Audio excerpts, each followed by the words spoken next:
2018 for the fourth consecutive year with the largest prize pool for an e-sporting event.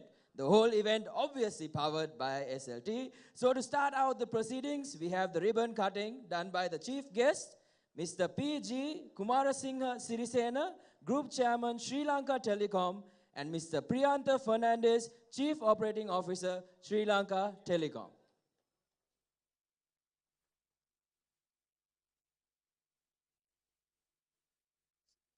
So as you can see on the screen right now, as well as on the right side, we have a demo video going on the history, awareness of esports in general. So moving on.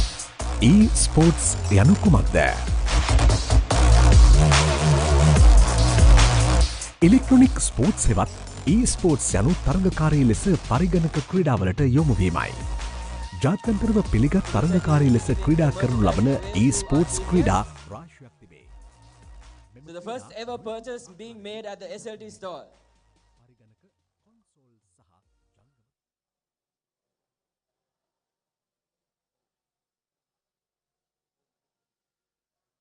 So along with this, you also do have some amazing offers here at the SLT stall, some special offers on showcase here. And if you want to upgrade into a better speed as well as a connection, especially if you are one of those cyber athletes, you can obviously come and pick up their routers. They have special prices on those as well. So make sure you head on down to the stall and check out this amazing merchandise.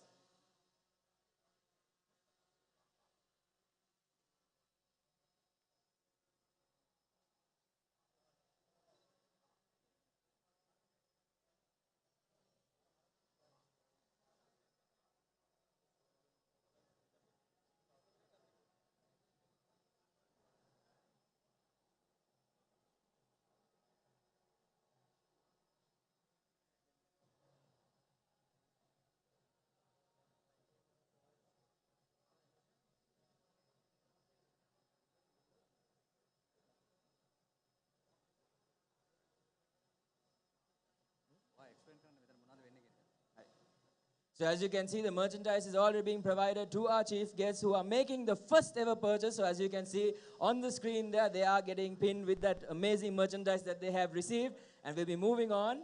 So next up, we have the registration table, obviously, where all our cyber athletes will be registering and checking in to make sure that they are participating here at the SLT Esports Championship to make sure they get a portion of that amazing prize pool that they have available.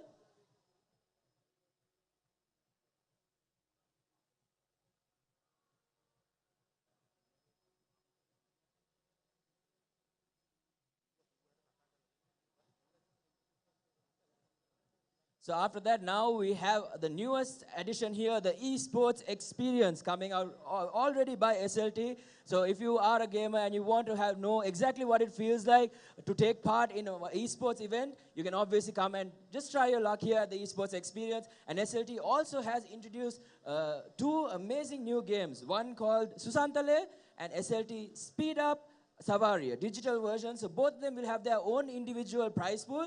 So that is something if you want to try your luck at, you can obviously come and take part here. And then moving on, we have the individual game zone where the single player will be there, and one of the most awaited games of the day right now, I mean Fortnite, as well as you have Injustice 2 as well as FIFA.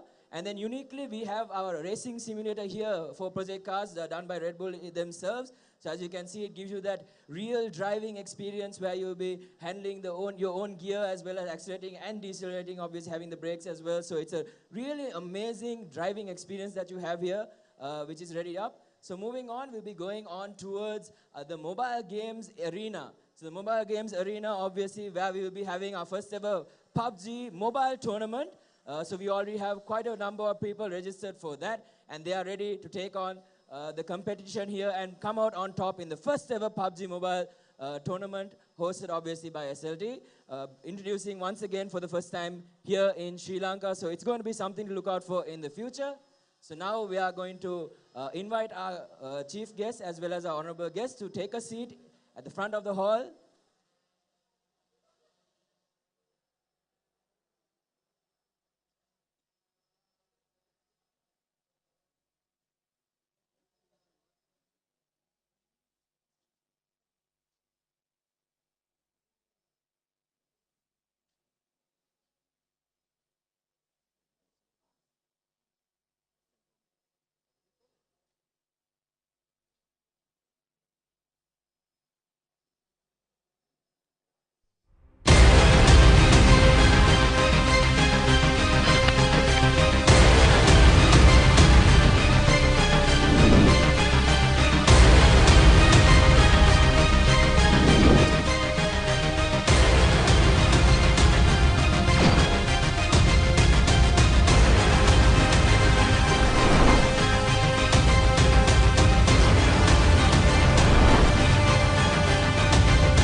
athletes in the country.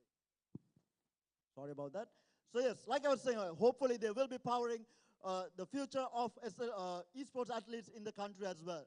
Just to begin the proceedings, we have the official 9 clans of Sri Lanka participating in the event. So to confirm their participation, I would like to invite the clans, starting off with Deathpact Esports.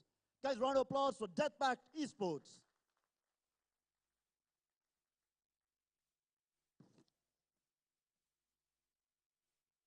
Next up, we have Evox Esports.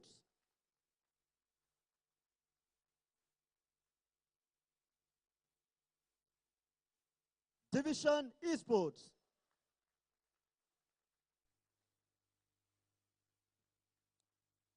Maximum Esports. So as you can see, while they are confirming their participation, the clan logos will be falling on screen. Followed by Noob Alliance.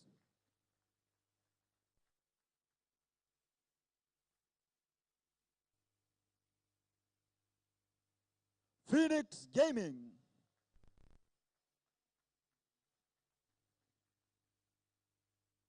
Techmorph Gaming.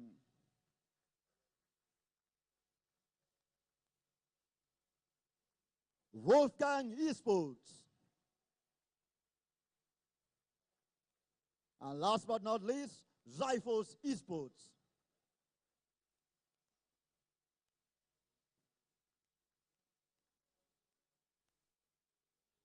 So next up we have the trophy for the tournament. Of course, everyone's going to be fighting for the grand championship and to be taking away the grand trophy here for the overall champions of the tournament. And to place the trophy for the tournament, I would like to invite Mr. PJ Kumarsinghe Sirisena, Group Chairman, Sri Lanka Telecom. Mr. Priyantha Fernandes, Chief Operating Officer, to join us on stage to place the trophy. Mr. Rohana Ellavala, General Manager, Corporate Relations. Mr. Prabhat Dahanayaka, General Manager, Product Development. Mr. Lakmal Jayasinghe, General Manager, Sales. Dr. Kitsiri Manchanayaka, Chairman, Federation of IT Industry, Sri Lanka. Mr. Wellington Pereira, Chairman, Infotel 2018 Organizing Committee. Chief Internal Auditor, Mr. Chandrasiri Kalupahana. And finally, Mr. Ravin Vijay Tilaka, President, Sri Lanka Esports Association. If I can have the invitees up on stage to place the trophy.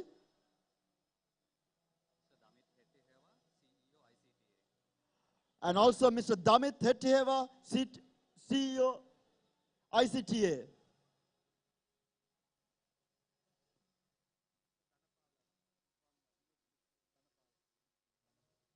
And Mr. Dhanapala from Assistant Secretary, Ministry of Telecommunication.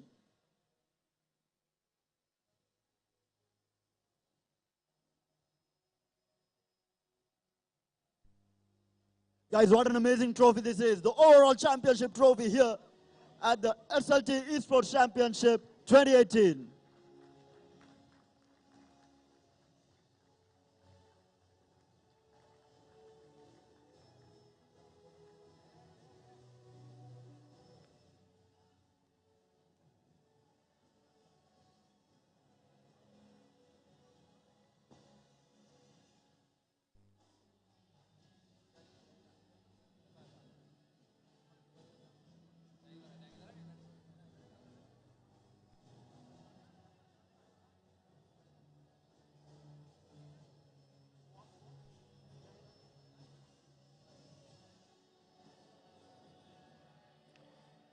Thank you very much, everyone, for joining us on stage.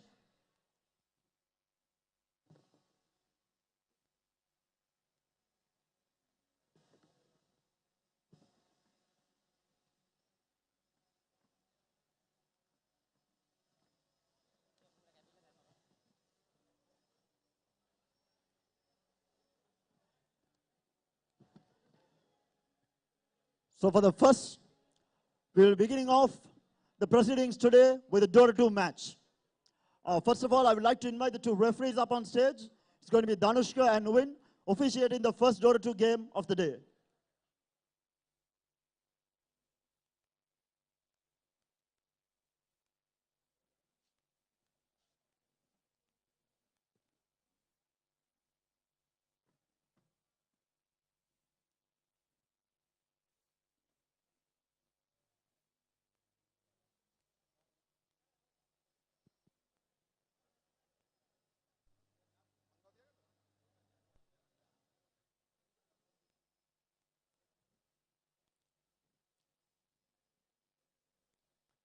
So the first Dota 2 match for the day is going to be between Team Faded versus PNX Otsuki.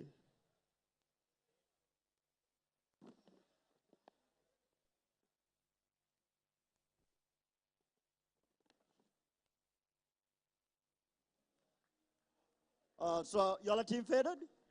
Okay, can you introduce your teammates to everyone who is here? As he speaks, we are Team Faded, and I'm Mongol Kolla, Safi, Sumagi, and T3 and Breaker.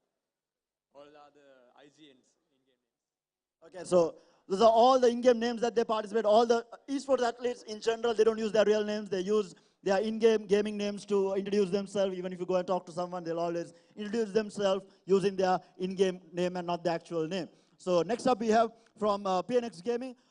You're the captain, I assume, so why don't you introduce the team?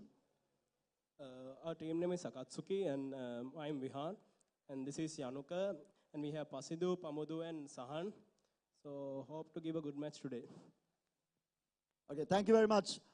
Best of luck to both teams. Hope you'll give us a good, enjoying match to watch, and hope you'll proceed further in the tournament as well.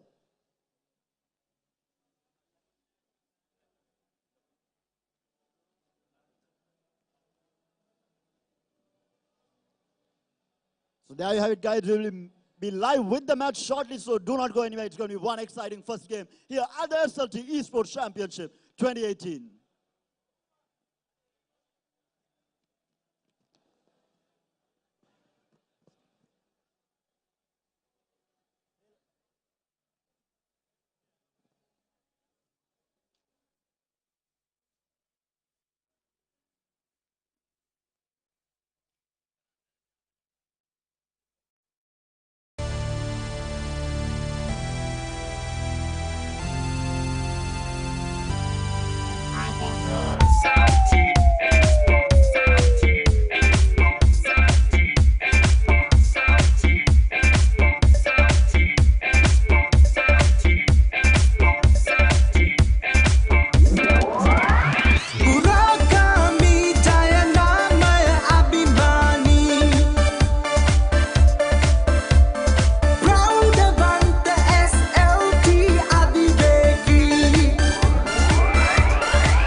එක මේක නියම e-sport hit එක හැප්පිල බලමු කවුරුද champion SLT e-sport champion බාධක කෙතරම් ආවත් එකින් එක ජය ගන්නවා නියතයි challenge එක මොලෙන් aim සරසේ game එක කාටත් නොදෙවෙනි SLT name එක ප්‍රතිවාදීන් සමගත් කරද කර මනස පුබුදු කර එකට තරඟ කර දස්කම් දැන් රැව්දේ රටවටේ SLT e-sports හදවතේ mindful of glory all set high speed connectivity at its best east or west SLT is the best if gaming is a passion you know the rest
good frontline support in the form of Spirit Breaker, Necrophos obviously being one of those frontline tanks as well, really good with just to jump in and soak up a lot of damage.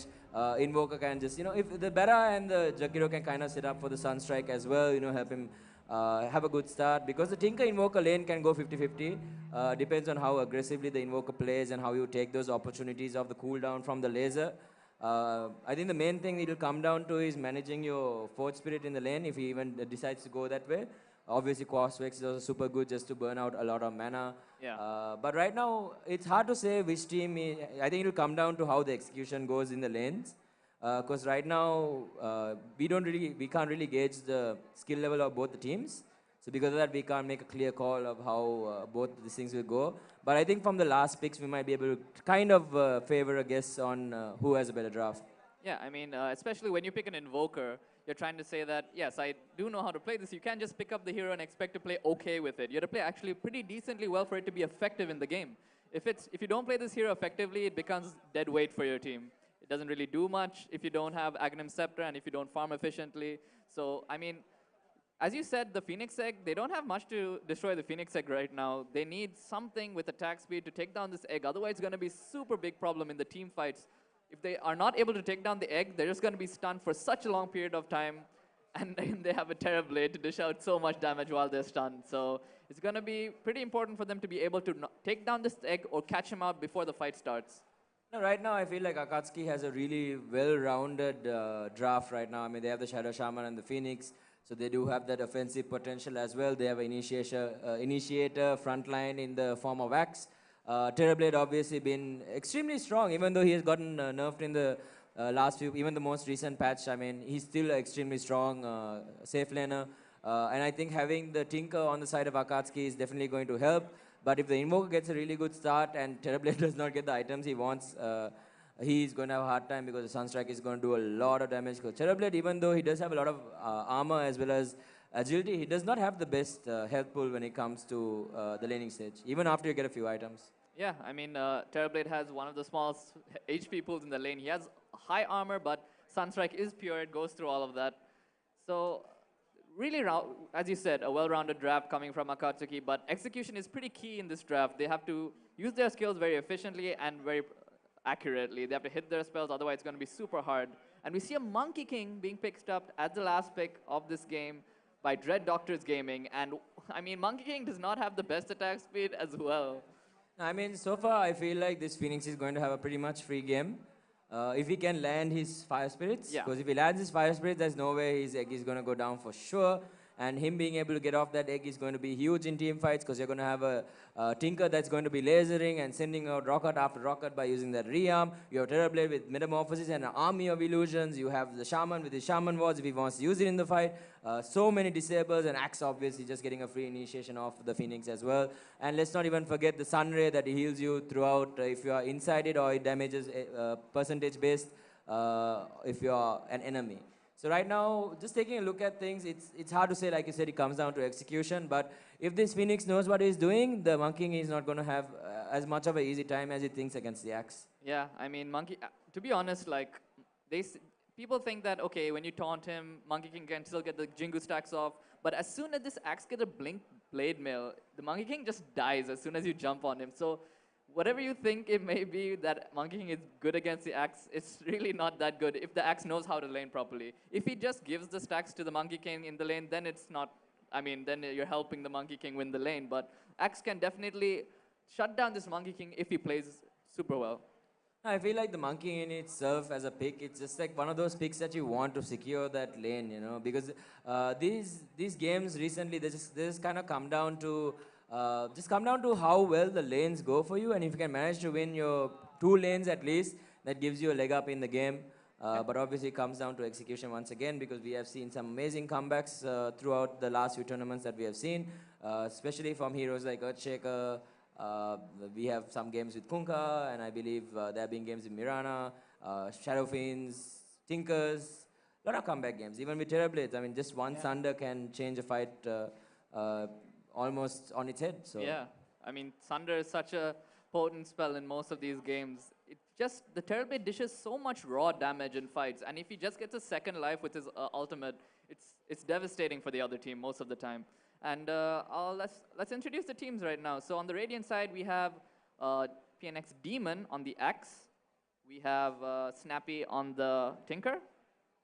We have Mystery on the Shaman. We have Yashiro on the Phoenix. And we have Keria on the Terrorblade. Why don't you introduce the team? So on the Necrophos, we have East 1999, some weird name. So Invoker will be played by Uzumaki. It's weird because, Akashi comes in Naruto, but Uzumaki is on the side of Dread Doctors, which is really weird.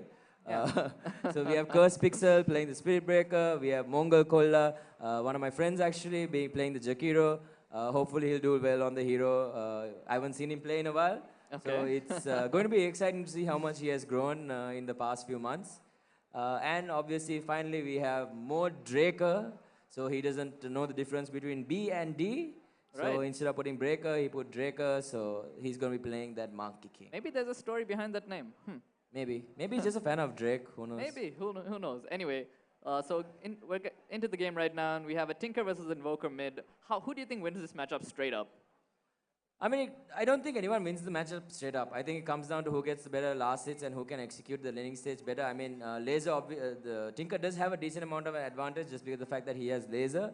And depends on the build that he wants to go as well. I mean, we see this kind of cancer max laser rocket build that no one really wants to deal with. And already level 1, we see the Terrorblade going on to the Necrophos, and Necrophos is going to try and immediately TP up, but Shackle is there. And first blood goes towards the TB here. Kera drawing first blood, bringing down that Necrophos. And this is what we talked about. If the Necrophos does not have a good lane, he's going to have an extremely hard time. But one thing I wanted to tell you was they are not going the standard 2-1-2. They're going for a traditional tri-lane, which you haven't seen. We haven't seen in an extremely long time unless you have this really greedy position 1.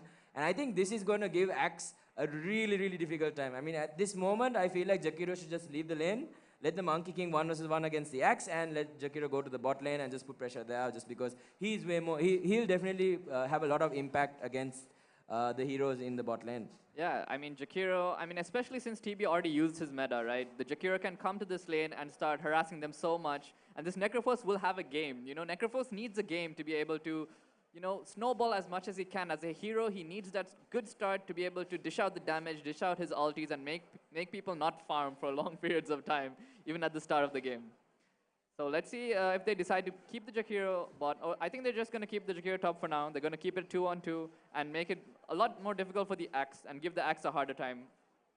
I mean, right now, the 3 heroes on the side of Radiant are level 2, but they haven't taken advantage of it. But the moment I say they have gone, the mirror image being used, but Terrorblade not being able to decide on to which hero he wants to go for. Here comes the Death Pulse, and looks like the Phoenix is going to pay with his life. They're going down to the Necrophos, so he's going to get a decent amount of heal from that Heartbreak aura if he has picked it up. I think he hasn't.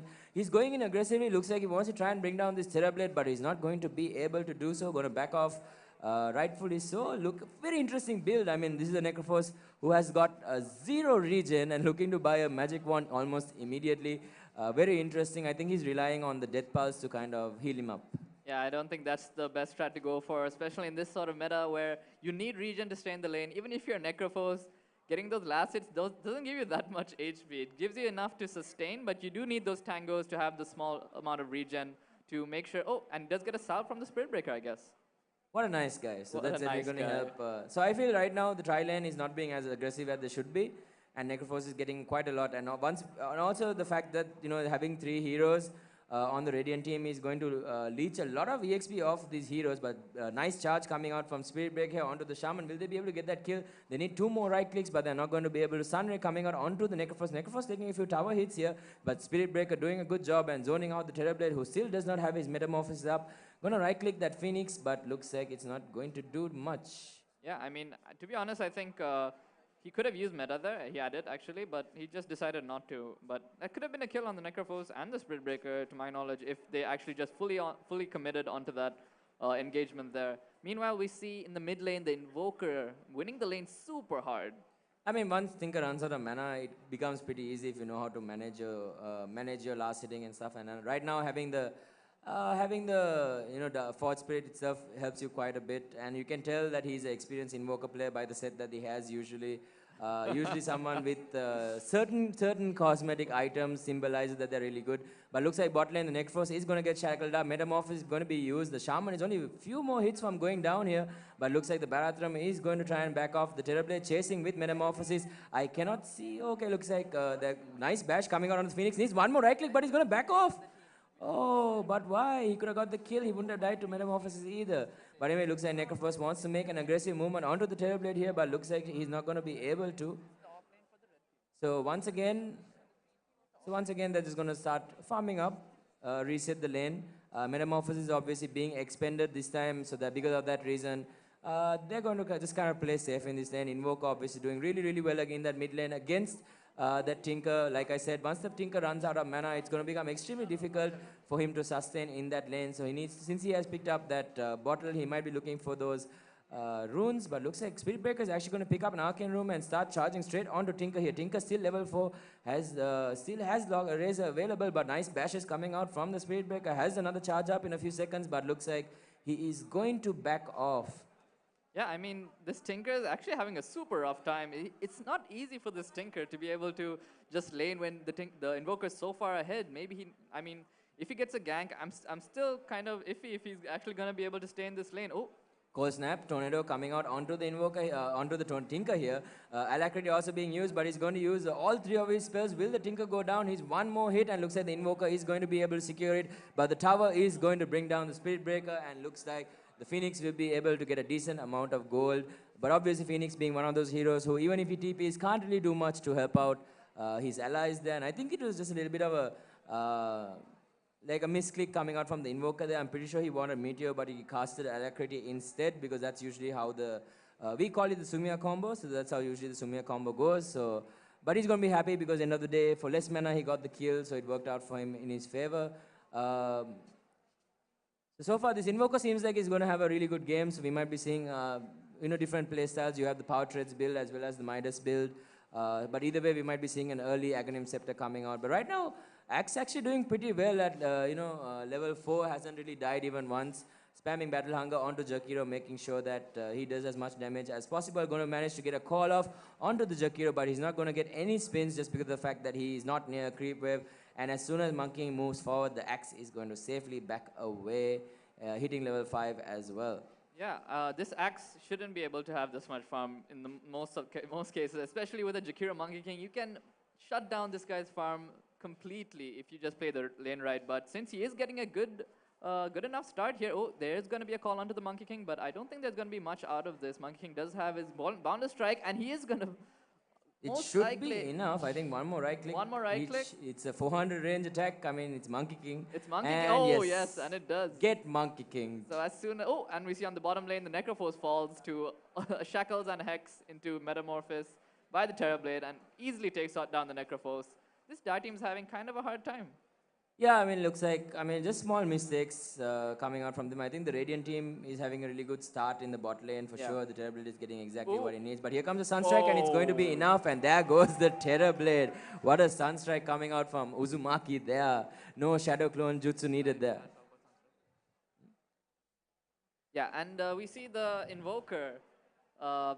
Since he is winning the mid lane, he has to pick up the slack that the Necrophos has to pick up as well. Yeah, and we see in the top lane again the Axe falls to the... the Monkey King just hits him 4 times, Boundless Strikes, and he's dead. I mean, the creep wave was pushing towards him. He doesn't need to play so aggressive. He doesn't need to go call the Monkey King each and every time. He can just wait until the wave comes towards him. Like, as soon as I said he was doing having a good time in the top lane, he is kind of feeding a few kills here, which is not good for his team, especially since they are having a tough mid lane, and they need this Axe to help the Tinker make some space so he can... help the Terrorblade even later. So charge coming out from the Spirit Breaker here. Once again, the Alacrity Core Snap combination coming out onto the Tinker. He's trying to use March of the Machines. He does manage to get it off, but he dies in the end. And meanwhile, in the bot lane, once again, Necrophos going down to the shackle from the Shaman and the surrounding heroes there. One thing I wanted to point out, Abdul, was during the laning stage, the Tinker actually went 1-1-2 which is Yeah. very interesting because the second level in laser is so much value because it doubles the damage. And once again, laser being pure damage, you can spam it because it doesn't really have a really long cooldown either. And now, as we see, top lane Axe goes down, charge comes out onto the TB here with the Sunstrike follow-up, and that is going to be DV dead. So that's another thing that we talked about, just the fact that it doesn't matter how well the TB has during his laning stage, just because of his HP pool, he's going to suffer quite a bit. Yeah, I mean, the Sunstrike and charge combo with the Ice Path is pretty hard for you to dodge. He's just going to charge at you, and what are you going to do? You need the Shaman to stop it with a Hex or something, and since he was alone in this bot lane, he was taken down pretty easily. And we see the Necrophos applying a lot of pressure onto the tower, Jakiro being a natural tower pusher as well.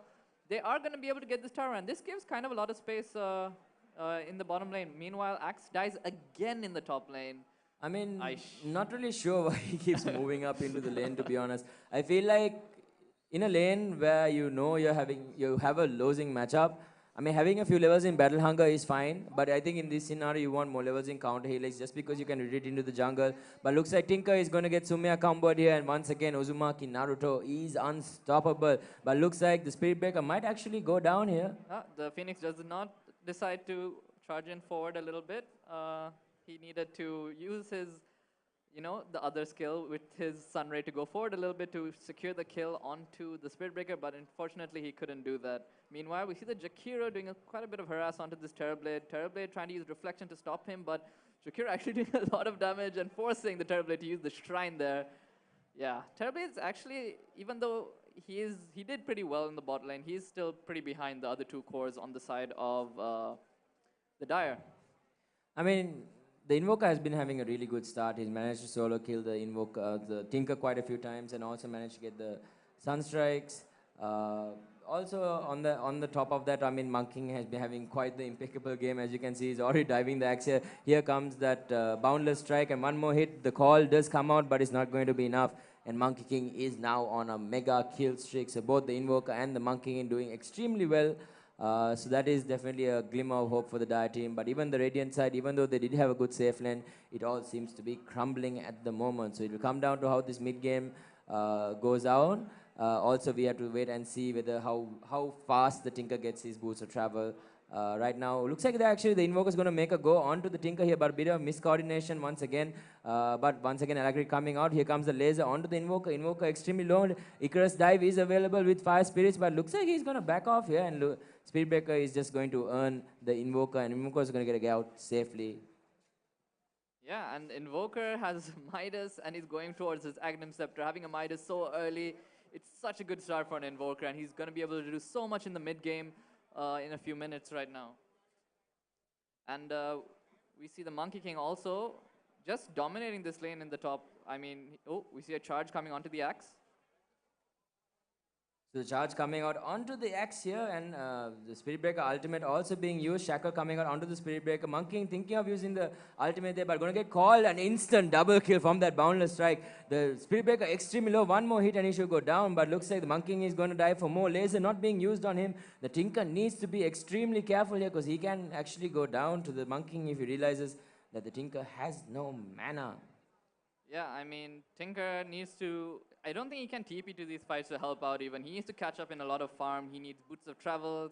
He needs to farm a lot more to be more effective in this game. He's super far behind, and TPing to fights is not gonna help him.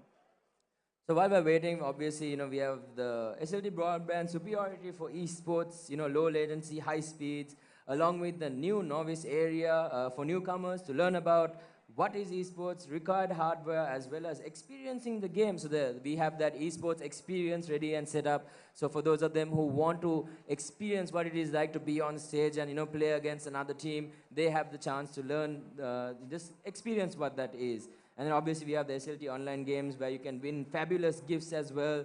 Zooks and Hella and Speed Up Race. So a lot of really amazing games also introduced in that esports experience area. And obviously the SLT esports platform as well. A lot of amazing things that you can check out here at the SLT esports championship. So make sure that you head on over to those areas and try your luck, because I believe the esports area also has a prize pool for the two games that they've introduced. Yes, wow, they actually do have a prize pool for two of the games that they have introduced. But anyway, coming back into the game, once again, a charge coming out of the Axe backs. Not going to get that call off. Macropie going to go down, but here comes Monkey King Wukong's command. But will he be able to bring down anyone? He does have that Echo Saber. He's going to immediately bring down the Axe. The Phoenix getting dove on here. Once again, charge coming out. A double kill going the way of Curse Pixel. And also in the mid lane, Invoker going to get that combination off on Tinker once again. And looks like over the board, it's going to be 4 dead for nothing here on the side of the Dire team. And right now, they're taking the advantage even further, standing at a comfortable 11k lead. An 11k lead at 14 minutes is absurd, and it's going to be super hard for this Radiant team to come back into this game. They have to either get a really good team fight or coordinate some ganks to pick off these cores, but they don't really have the best lineup to pick up cores. They have a team fight lineup, which we actually favored a lot. You know, we favored that they're going to have a really good team fight, and they're going to be able to win the team fights mid-game, especially an early game, as soon as the Phoenix gets egg. But Phoenix hasn't got enough XP to get egg. I mean, they tri-laned in the bot lane, and this affected the supports levels quite a bit here. They really need their sixes to be able to take these fights in the mid-game, and you can see clearly with the Monkey King ult, and I mean, every single other spell from the Dire team, it's so difficult for them to actually take a fight without this egg, and also the Rasta wards. Yeah. So anyway, coming back into the game, a bit of a mistake there, and yeah. Just a bit of a offensive GG being called by the Monkey King. Not called for, but immediately the Necrophos does apologize, so it should be okay for the time moment. I think the referees will take it up with them later. Anyway, Monkey King has picked up that Echo Saber, and once again here comes a charge into Sunstrike combination, and the Phoenix is immediately going to be brought down. But the TP is going to get the kill onto the Spirit Breaker, but does not use his Metamorphosis for some reason on the Necrophos. He could have easily survived there. Not exactly sure why he didn't use his Metamorphosis there. Sunder, you mean? Yeah, he couldn't use Sunder because he didn't have mana.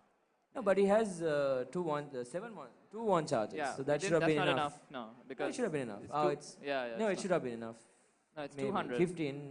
Yeah, actually it's about not enough. 20 mana less. Yeah. But then if he switched to Intel Threads, he probably could have yeah. got it off. So he doesn't he have had that threads. opportunity. I don't think he has. He has Threads. Oh, okay. Threads and Wand, I think he should have been able to just get I guess that. so. But I think it comes down to a heads up play. It's difficult to kind of. It's difficult to kind. And in that situation, just changing Threads and the Wand, it's not the easiest thing to do. But of course, as you said, he could have done it, and he could have survived and even killed the Necrophos there. So a little bit of misplay coming out from the Terrorblade. He could have taken advantage of that situation, which they actually need really bad. They have to start outplaying their opponents to be able to come back into this match. They're so far behind. The only way they can actually come back into this match is if they outplay their opponents. And they need their ultis, which they have gotten right now. The Phoenix has hit his level 6. I mean, taking team fights or even pickoffs is the only way they can come back into this game. I feel like they're just not utilizing what they have, especially during the laning stage. I think, the tri-lane was a big mistake. Because if the Axe as well as the Phoenix had lane in the top lane, I think it would have gone much better. Just because of the fact that Phoenix is super good against the Monkey King with that Fire Spirits. You don't see anyone max out Sunray anymore. For some reason, the Phoenix has decided to max out Sunray, and he's immediately going to use his egg in front of 3 heroes. He's going to go down. Mirror image coming out onto 3, and looks like the Terrorblood is going to try for the Spirit Breaker kill. He's going to get it. Sunder onto the Necrophos, and the Necrophos immediately going to pop his Ghost out and use that heal. He does not have a wand available. Looks like he's going to turn onto the Shadow Shaman, getting blocked up by that Necrophos by the Tinker there, and he's actually going to go down. And meanwhile, in the backline, the Tinker actually goes down to the Invoker. Not exactly sure how that happened now. The Axe chasing the Jakiro, but not going to get the dunk off. He actually misses it. And he's going to get another Battle Hunger off, and the Jakiro trying his best to juke, but meanwhile the Necrophos is actually chasing the TB. Looks like the illusion is going to be enough to chase him off. Doesn't want to stick around for too long, has picked up that phase boost, so he's out of here. Yeah, and all this time in the top lane, the Monkey King has been pushing, split pushing, and I mean, a lot of economic damage done to the Radiant team. They took a fight, didn't go well for them, and the Dire team is just outplaying them. Yeah, I mean, yeah, definitely. I think Invoker's amazing start has really helped him out. So, looks like he actually gets another Sunstrike kill, a solo kill actually, onto the Axe here. Already picked up his Hand of Midas, Boots of Travel, and Aghanim Scepter. Before 20 minutes. Before 20 minutes. So usually the normal timing on Aghanims is about 16 minutes. So you can imagine how well of a game he's actually having to get Yeah. those items. He's happy. He's a extremely- happy boy. Yeah, he's extremely happy. I think right now he can just run around the whole map and start killing people and only go to base if he's out of mana. Yeah, left, but since right, he and has center. the boots of travel, he can even go to Shrine if he needs it. So Yeah, I mean, Invoker is going to have a very free game for now. They're going to be able to pick off, apply a lot of pressure, and this Tinker, the only thing he can do right now is use March and farm whatever comes to his lane, and it's going to be super hard for them to come back, but they do have a decent high ground lineup. They have the Phoenix, they have the Tinker, and Shaman. Wards are also pretty good for high ground defense, so, I mean, let's not count them out yet. They have a little bit of a chance. yeah, as long as the Phoenix doesn't dive into 3 heroes and use eggs, I think he Yeah, should I be mean, fine. if he used Fire Spirits there, it would have been okay, but... But at the end of the day, it's only level 1 Fire Yeah, Spirit, so... that too. And since Monkey King does have that Echo Saber, it's going to be even more difficult for him. Very difficult, yeah. Oh, we do see a lot of grouping up coming from both teams here. They want to both making plays. We can see the Dire team is pretty ahead. Like we can see that Jakiro doesn't have that much farm. He just has the Tranquil Boots on him. Doesn't really have an item to his name. We see the Monkey King. Pretty farmed right now. Monkey King and Invoker, you know, they can actually take the game out by themselves if they find a good engagement. I mean, high ground is a little bit hard to breach, but they can easily do it if they actually try meanwhile. So call coming out onto the Spirit Break here, but Monkey King already there, going to try and use this Wukong's command, but looks like he's only going to get the Shaman kill. The Tinker actually falls down to the Invoker somewhere else, and here comes the jump from the Monkey King Axe, obviously not having that Blink Dagger yet. Probably going to go down here. Double kill going to the way of Uzumaki on this Invoker, getting a double kill. Looks like they're going to attempt high ground here. It's only the Phoenix as well as the TB, and looks like there is going to be a pause before the high ground. I think there was a bit of a lag. Yeah, so Lag anyway, spike, before going into that, we obviously have the SLT esports platform, Abdul. Yeah, So oh. where we actually have this low latency gaming experience only with SLT esports platform for the first time in South Asia. Wow. So you have all winners, esports gaming creation and management. You have esports gaming league creation, vast array of free games, and expensive CS:GO with amazing performance.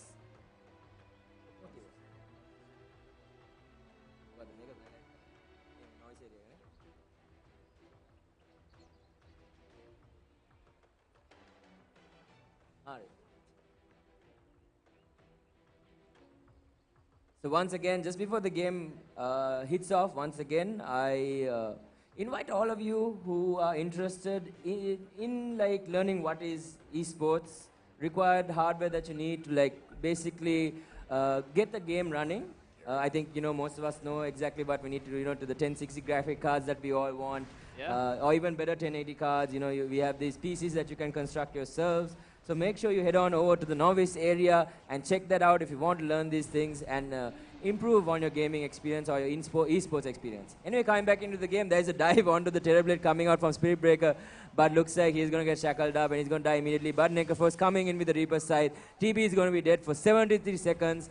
And looks like they're going to start to work on the first set of racks, going to bring down the first range racks. And meanwhile, emoticon coming out from the Spirit Breaker. I hope someone lets him know that all chat is usually not allowed during games. Yeah. So hopefully he won't really do that. But it was quite a brave dive. Ended up working out in their favor. Sure, working out, yeah. I mean, they killed the Terrorblade and he died, but not too sure if that was the plan. They could have probably pressured even more if he was alive, because the Terrorblade, I mean, you can't really do too much. Even if you kill him, the defense and everything, it's not the best coming from the Terrorblade. But taking out a hero like Tinker would be more beneficial, more likely. And I mean, we see how easily they took the racks there. I mean, the goal lead they have, 25k goal lead, is absurd at this stage of the game. Is there any way for this Radiant team to be able to like pull off a victory here? It seems impossible right now. I mean, if the Spirit Breaker dives a few more times, maybe. Yeah, I think if they dive the fountain, they get a bit cocky, But I feel like with such a huge net worth lead, it's going to. I don't think it matters even if they dive them. Yeah, I mean, they crumbled. As soon as the mid game came, they all just fell apart. All the towers just fell. I mean, they didn't have the abilities. I mean, they didn't have Egg. They didn't have wards from Rasta. It was just too much of a hit. As soon, like, they did have the tri-lane. The tri-lane did go well, but the support suffered because of that. I think it was because I mentioned that the Axe was having a good time against the Monkey King and the Jakiro. Yeah, Ever since yeah. that, everyone has kind of just Yeah. been dying. I think mean, Axe died 3 times when in a Axe row. died 3 times in a row, that was like right before I said, oh, he's doing fine in the lane. And then he dies 3 times and kind of falls apart after that. The power of the caster's curse, obviously. Yeah, Caster's Cursed playing a decent role in the first game of the tournament. I mean, this is just to show you that it works, so that definitely will help out quite a bit. But right now, the Radiant trying to get whatever they can off this map whenever the Dire team pushes into them. Looks like Roshan is going to be claimed. It's going to go towards the Monkey King. Yeah, Monkey King Aegis is super scary. Like, he can just go to the high ground, use Wukongs, and just stand in his ulti. I mean, it's so obnoxious sometimes. You can't really do anything. You can't go into the ult because you'll die almost immediately. You have him. Oh, and we see a solo kill coming from the Invoker with the Blink Dagger onto the Tinker there. I think he just got the Blink Dagger and revealed it to kill the Tinker right there. I mean, this Tinker is not having a fun game. Yeah, I mean, he's not. It feels like this Invoker is just out to get him. Yeah. Every single time we take a look at Tinker, he's been killed by Invoker. I believe he would have been killed by the Invoker maybe about 6 or 7 times in almost every fight. Yeah. So unfortunate for him there, but Invoker obviously revealing his Blink Dagger, taking the Tinker by surprise, and it's not so far. It's 10 to 30, the score says it all. You can see the advantage on the screen, so you can tell exactly how badly things are going for the Akatsuki. Didn't go too well for them during Naruto. It's not going too well for them during this game. Ouch. Well, as you can see, the Dire team have the upper hand. They have the Aegis. They're ready to push high ground very soon. The Radiant team just trying to get as much farm as they can just before this maybe final high ground push. And I just noticed that the Axe went phase boots. I don't like this. I mean, there was a meta where Facebook was good because of the soul ring was just so strong. Yeah. But I really don't agree with it. I mean, I don't mind power trade axe because of the fact that, later on you get the talent where you can, depending on your attack speed, you can proc counter helix as well. So that gives you a decent amount of damage, especially with that blade mail. But I think even just having brown boots in this game would have been perfectly fine. Maybe just realizing that he can't lane against Monkey King, getting those early levels in counter helix, rotating into the jungle and farming there without giving any kills to accelerate this Monkey King's farming rate would have definitely helped him much more than getting through those 3 levels in, Battle Hunger. But anyway, combination coming out. Sunstrike doesn't land onto the Shaman, but Shaman goes down immediately and looks like Monkey King's first life is going to be taken. Meanwhile, Spirit Breaker doing what he does best, diving into 3 heroes here. Looks like this might be the throw that they needed, but the egg coming out, but they probably will be able to bring it down. Jakiro, Necrophos, all the 4 heroes are going to hit it, but they're extremely low at the moment. If only Axe had something that could help him teleport from one position to another to jump on 3 of them and cull them all at once. If there was only an item that could do that. So once again, Invoker going in, EMP being used, going to get some mana back. He's going to use Cold Snap up on the Terror Blade, going to get Reaper's side. He's dead for another 75 seconds. Necrophos extremely low. Nice 2-man Ice Path coming out from Jakiro. Dual Breath landing as well, but they're going to start retreating. Nice dual Ether Shock coming out there onto the Jakiro as well as the Necrophos. Cataclysm coming out and it's going to kill 2. It's actually going to kill the Tinker as well as the Shaman. And they are going to go to the base. TB actually going to respawn even after these 2 that just died just because of the Reaper's side, and that's going to be another side of Barracks being taken, and that will be it. Akatsuki is going to tap out, GGWP being called. So the Good Doctors, I believe it's called. Was it the Good Doctors? I think so. Okay, well, something doctors take the game, take game 1 here at the SLT Esports Championship. So definitely a great way for them to start off things, and really good showing coming out from the Monkey King as well as the Invoker here. So once again, the Phoenix going to call GG. I think they just want to see if they could give one more try. Looks like they are still unsure about whether they want to keep going or give up, but looks like they want to give it one more try before calling it quits. Yeah, I guess so. Okay, so looks like there's a little bit of communication issues here, but once again, the Phoenix calling GG, but I think the team might have cancelled it once again. Okay, so this time it actually goes through. So there we have it, ladies and gentlemen. Dread Doctors taking game number 1 here at SLT Esports Championship. So obviously we'll be having another game on screen extremely soon. So till then, we'll be handing over the proceedings to Terra. Terra, take it away.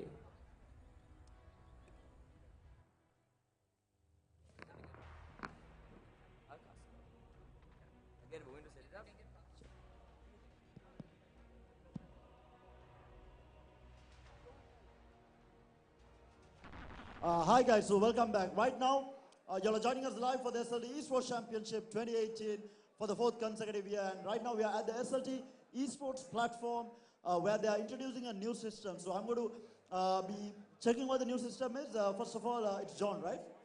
Hi John, I'm Sashika. So can you explain to us what SLT Esports platform is?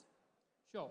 So essentially, we've created a platform that reduces lag for multiplayer online gaming, and we've fully integrated that with a tournament management system. So essentially, what the platform will do, it will geolocate where all the players are for a specific game, and then it will geo-position a server to reduce the latency as much as possible, but normalize the latency for each team, so they're playing on a level playing field, if you will. Then in conjunction with that, we've got a fully automated tournament management system, which basically, within 3 or 4 clicks, you can go in there, name a tournament, you can decide if it's 3v3, 5v5, single elimination, whatever else. The brackets are created automatically for you, and as games are played, we will automatically move people through those brackets. So it's not as if you have to sort of send a screenshot as who won and then manually populate brackets. So this actually, with the reduction in latency and the fully automated tournament management system, it essentially gives the players a much better gaming experience and a fairer gaming experience for all people. So essentially, both teams will be playing at the same latency rather than playing at 2 different latencies? Yeah, effectively. So if, you know, because typically if someone is closer to the game server, then they've got an advantage because their ping will be a lot less. So basically, we will spin up a game server in the optimum location to normalize the lag and latency for both teams. Okay, so one last question. When is this available? Is it available right now for us to use? Yep, basically, in conjunction with SLT, we have the game servers running here in Colombo. So how do you connect to the gaming platform, the tournament platform, and the gaming servers? Say that again, sorry? How do you connect to it? Like, is there a website that we need to connect to and log on to? Yep, you can go to the sltesports.swamio.gg and you can go there and register for free right now and then start playing the games we have there, which are CSGO, League, and Minecraft. Another thing, I just saw a brochure here saying rupees 1,000 prize pool every hour. What is this exactly? Yeah, basically, so people can register on the portal. And then every hour, starting this afternoon, we will be pulling out a winner for the 1,000 rupee prize. Is this a racing game? Is it? What, sorry? What type of game is it? Is this a racing game? No, this is just a draw. Okay, it's just a raffle draw basically. Yeah. Okay, thank you very much, John, for talking with us. So there you have it, guys, here at the SLT Esports platform, where they will be providing a tournament platform as well as a level playing field for both teams. So if you're playing in 2 different countries, one team is definitely going to have the advantage. Whichever team which is closer to the server is obviously going to be having an advantage. So what they're doing is they are creating a virtual server basically in middle ground, so that both teams will be playing at the exact same latency, and they will have a level playing field. So right now what we're looking at on my right side, that is the playing area other than the main stage. So we saw main stage game happening a little while ago, and right now we are looking at where the entire gaming arena is, where esports athletes are battling it out to stay alive in the tournament and to compete for that 1 million prize pool, which is amazing because Sri Lanka as a whole has been doing a lot. Game.lk specifically has been pioneering esports to go forward in the country, and SLT coming forward, giving that incentive for the players to actually be able to compete for something other than just winning a tournament. They have monetary value right now, 1 million prize pool, and it's not a small prize pool, and they have been doing tournaments throughout the entire year as well. They have been having lobby challenges, multiple tournaments. They had a tournament in Kandy as well. So SLT as a whole has been doing a lot to develop esports in the country, and in no small way for sure. And also talking about the fiber connections from SLT, like their fiber connection is the fastest broadband connection in the country. It provides you the lowest ping possible to play in any gaming title that you play, whether it's Dota 2, CSGO, League of Legends. You will be getting the lowest latency possible on SLT connections. And on top of that, they have introduced the SLT esports platform, which is going to even further reduce the latency when you're playing abroad. So you have the tournament platform coming out as well, so you can host your own tournaments through the SLT esports platform, making things easier. You don't have to manually be creating brackets or sending screenshots to these admins and stuff like that. So it makes things a lot easier for tournament organizers and to host a tournament as a whole. So this amazing work being done from SLT. And right now we'll be getting into another game shortly, so do stay tuned in. We will be going live with the next game. I think it's going to be another Dota 2 match, if I'm not mistaken, because I see two Dota 2 reps up on stage. And right now what you're seeing is the spectator area and the main screen. They're right now looking at the main screen, waiting for the next game to begin. We have an amazing turnout here. Mind you, this is just the first day, so things are still starting up. And for a tournament which is still starting up, this is one amazing crowd. Like, we have so many participants. We have exceeded the number of registrations from last year for each and every title. Like, whether it's Dota 2, CS:GO, Call of Duty, all titles have increased in the number of registrations. So we have a lot more esports athletes coming into the scene, competing to become the best in the country and compete abroad as well. Because we cannot forget, we had the esports title introduced to Asian Games as a promotional title, and we had a representative from Sri Lanka participate in Asian Games for StarCraft 2. So that is amazing for a country like Sri Lanka to be able to compete at that level, and internationally as well, for esports to be recognized in Asian Games. So that is amazing stuff happening, and it's great times to be living in for any esports athletes, which is just getting into the scene, because some are already been here for a couple of years, but for people who are actually getting into esports, it's a great time to be alive because of the amount of exposure that esports is getting. We have television channels coming up abroad, which is dedicated to just esports. So a lot of things happening internationally as well as locally. So do stay tuned in for the rest of the tournament. We have a lot of stuff happening, a lot more action-packed gaming coming your way. So do not go anywhere. We'll be back live shortly with the next game for the day.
absorb pressure.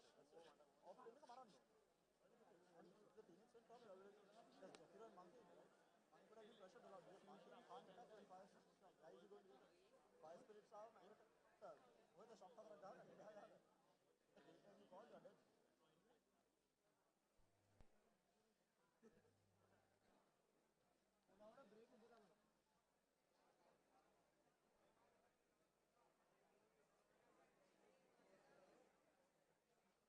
What's the delay?